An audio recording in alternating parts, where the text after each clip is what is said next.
So, Monster Hunters, we have a rare full moon on Christmas Eve, and we're back in the park hunting werewolves.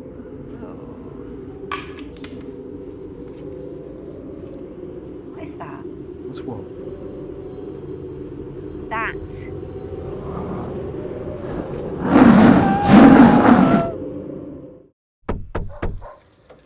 Rupert?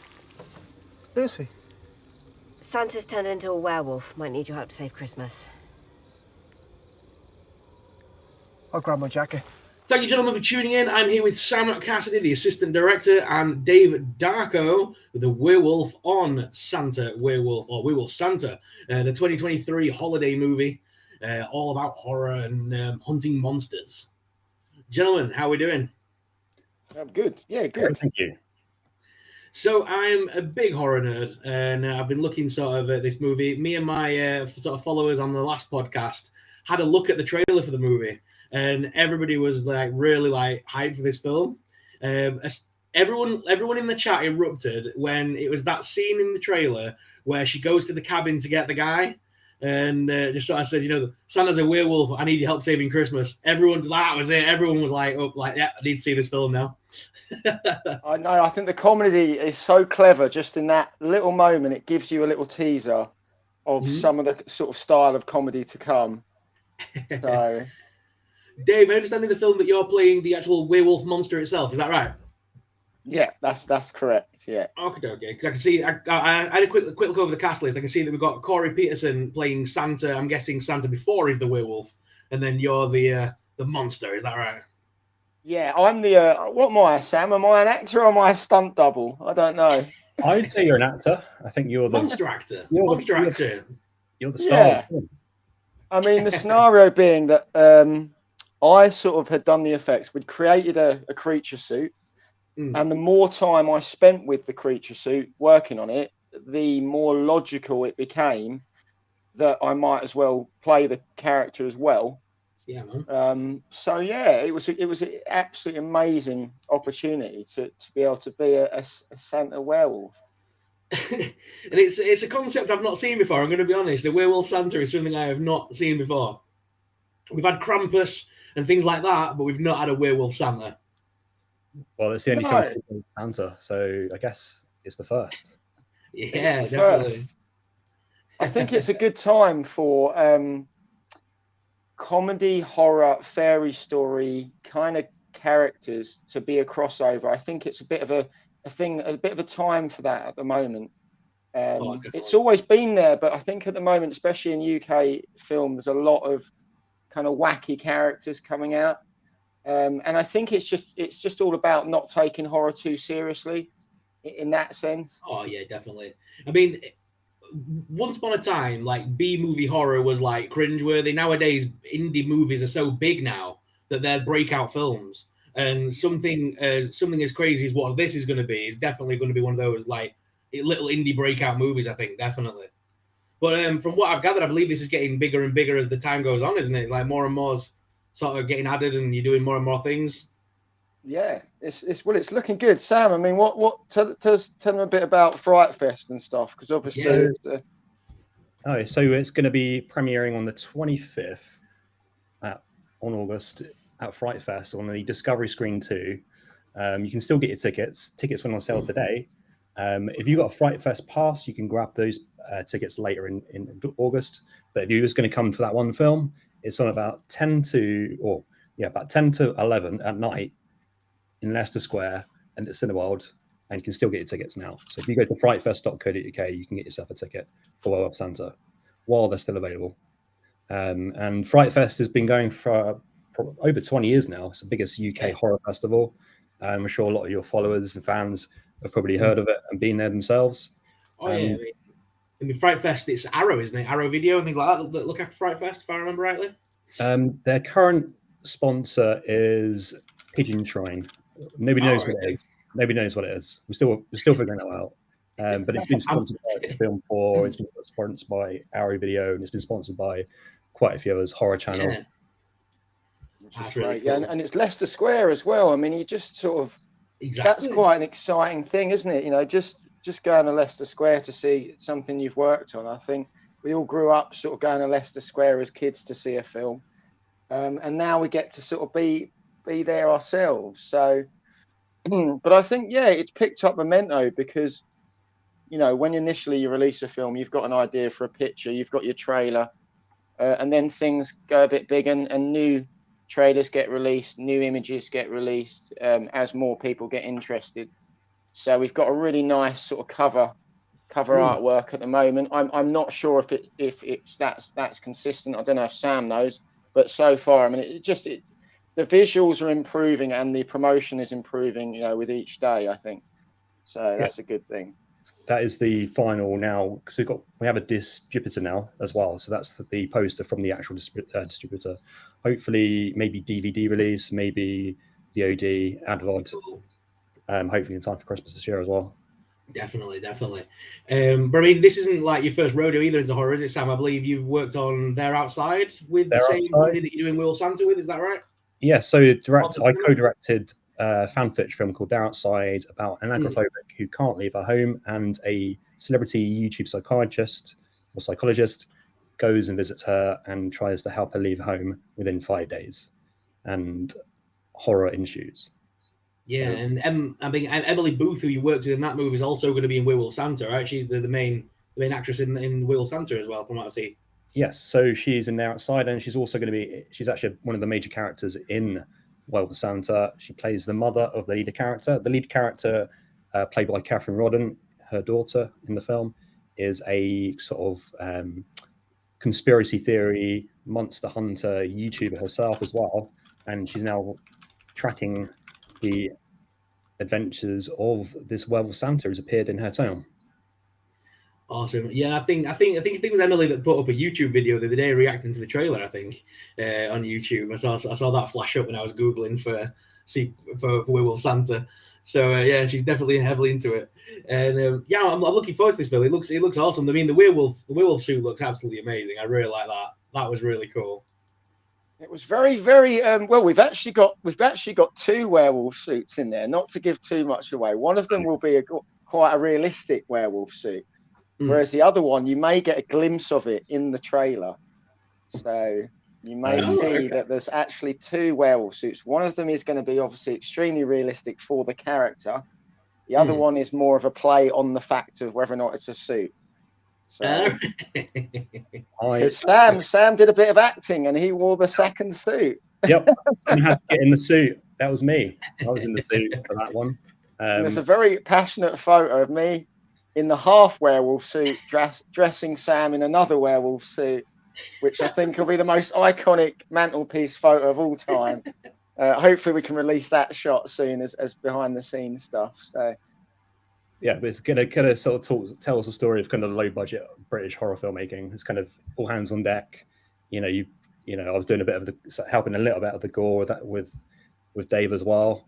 Bit of driving, a bit of this, bit of that. So it's kind of I also play another extra as well. So you get to spot me a couple of times in the film. Yeah, definitely. I mean, you say about low budget, but I mean, look at films like Paranormal Activity, Blair Witch Project. They were all very low budget movies that everyone knows them now. You know what I mean? They were small little films when they came out, but they blew up big. And I mean, yeah, we were just talking about. Yeah, Blumhouse started itself in the sort of smaller horror indie sort of scene and has become one of the major players of horror now. Yeah. I mean, we were talking about Paranormal last night. I mean, it really requires very little budget, but the way it was written and the cinematography and the way it was, put together, it doesn't need a budget to give the effect it did, because the way it was filmed. And I think with, in our case, when we're trying to make something that's maybe, a bit out the box, and we're planning to do quite a lot of effects, and we've got some stunt scenes, and we're filming at different times of the day or whatever, you do have to almost be like a friendship, a team, because you don't have someone to do absolutely everything. A lot of you have to multitask, almost be a Swiss Army knife. You've got to be ready for every challenge that comes into the film, be it grabbing a cup of tea, driving someone to a train station, or like Sam said, helping out with some practical or gore effects. We're just being a hands-on. So I mean, pretty much everybody on set has at least been a part of other parts of the film. Most people behind the camera have been extras in front of the camera as well. Yeah, I think that's a great.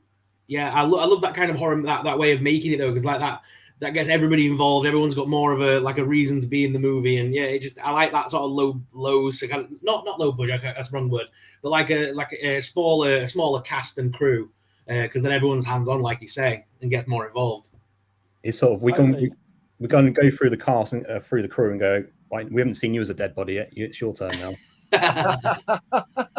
Well, Sam, if you ever need an amputee for a role, you know, I'm happy to lay on the floor with my leg ripped off, going, I can do that.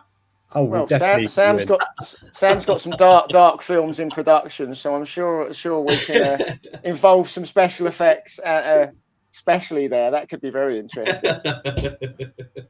Yeah, I mean, I was at college doing performing arts and things like that. That was the industry I wanted to go into as a kid and as a young man. And then sadly the real world kicked in and I had bills to pay. And I had to kind of get a day job that I've kind of stuck with for 17 years. And then I had to try the YouTube thing to try and get out of it. But I mean, you gentlemen obviously chased the dream a lot bigger than what I achieved. So, big props to that.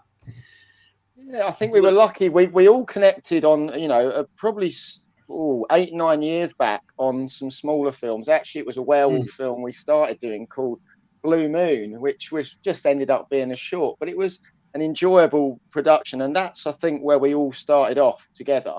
So quite a few people that were on Werewolf Santa have been in other films that we've done. Heckle was another one we did recently. So you will get some new people on the set and you get some incredible actors to work with. But in general, there's quite a few people that you're like, oh, hello again. You're back. So it is a bit of a family in a good sense that we've got some people that I think we will consistently work with all the time. And that's really good. So. That's great. But I was drawing sort of similarities between this film and kind of like your Blair Witch, your Paranormal Activity, because it's a found footage kind of movie. Where, I mean, with those kind of films, how was it filming that? Like drawing that line between not making it look like a professional movie, but still like a handheld cam kind of recording. How do you go about doing that? So I think what we did a lot of stuff with production with a really great set designer, Jason Kelvin. He built like a really great Santa sleigh. He did up all of all the interior locations. So we kind of did have the typical other areas of production that you would expect in a film, not just kind of just using the found footage thing. I think the found footage thing was kind of it helped the story and justifies how it's being created, and it's all a way to probably speed up production and be a bit quicker. But everything else from the lighting, we had a great lighting team. We had got a constant moon in most shots, so we put a giant light on a big stick to act as the moon in every shot. We had a snow machine, so all those extra areas of production that you would expect on a film like this, and with the great costumes and everything else. So it was just, I think, with the found footage, we had a good camera that was really good in low light as well, and a really great DOP and Vince Knight, who also worked on Winnie the Pooh, Blood and Honey as well. So we've kind of got that kind of universe. I think Vince has done, if I can just add, Vince has done quite a few sort of music vids and things. He also does a lot for sports cars, supercars. So I think his style of filming, he can be very hands-on, quite quick at filming. But also with some of the, the more found footage, he's got the ability to pull that off as well as your slow shots and stuff, just because he's used to filming bands and he's used to filming quite busy situations and shaky camera and stuff. So it'll be a mixture of sort of two talents he's blended in there, I think, to get the cinematography, as it were, there. Yeah, and it's funny you should mention Blood and Honey. Obviously, I'm doing an interview with Craig David Dowsett, who obviously played Winnie the Pooh in that.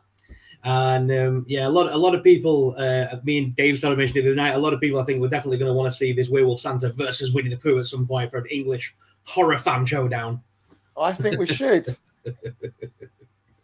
You've had Freddy versus Jason, Alien versus Predator, Winnie the Pooh versus Werewolf Santa. Sounds amazing. Oh, it does, doesn't it? I think this year we've got Werewolf Santa, and the guys that are doing Winnie the Pooh, they've got a lot of stuff in production as well. We may end up linking again through that and working together and stuff. But yeah, I mean, I think we're in a time where we are looking for some new icons within the horror world. You know, you've got your Pennywise, you've got your Freddy Krueger, you've got all these classic characters, but there's other ones that are now sort of seeping into that The great clown grid. being Yeah, the clown Terrifier. recently. Yeah, Art he the jumped out of Clown. nowhere. Yeah, you know. And I think we were chatting the other night, Babadook, you know, another character. Yeah. You know, whether or not Frank the Bunny from Donnie Darko counts, I don't know. But some of these corner characters, you know, it is nice to invent. You know, we've got Meg coming out, the Meg 2, the shark film. You know, it's good to bring in some werewolf Santas there. I think we need a werewolf Santa standing up next to some of these Werewolf key Santa icons. versus Meg versus Winnie the Pooh. I think so. I mean, it's just in a day and age where we've got things like, was it Sharknado and things like that. I think we need to realise that cinema is about you know, expression. It is about a dream. It's not real. So let's have fun with it. You know, I mean, I agree with making very realistic films, but I also love crazy films like Bad Taste, Brain Dead, things like that. That are just fun. They're the films I grew up on. Like the kind of like I always liked a monster to be a monster. So like I loved it back in the 80s when Lost Boys came out and we had like proper vampires with big buff brows and a bit like what Joss Whedon did with Buffy. But then we kind of went into that sparkly, twinkly vampire phase. I'm not into that. But I much prefer the monster to be a monster. I think that's what I like about the Werewolf Santa, is that we're going back to that old school. It's practical effects, it's makeup, it's a costume that you've got to bring to life. So I mean, what was it like being in that suit, shooting all day and things like that?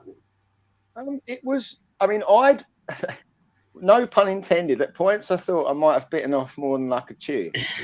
But I mean, it was extremely hot. It was, you know, extremely claustrophobic. We weren't filming, you know, around wintertime. We were actually filming, you know, more summertime.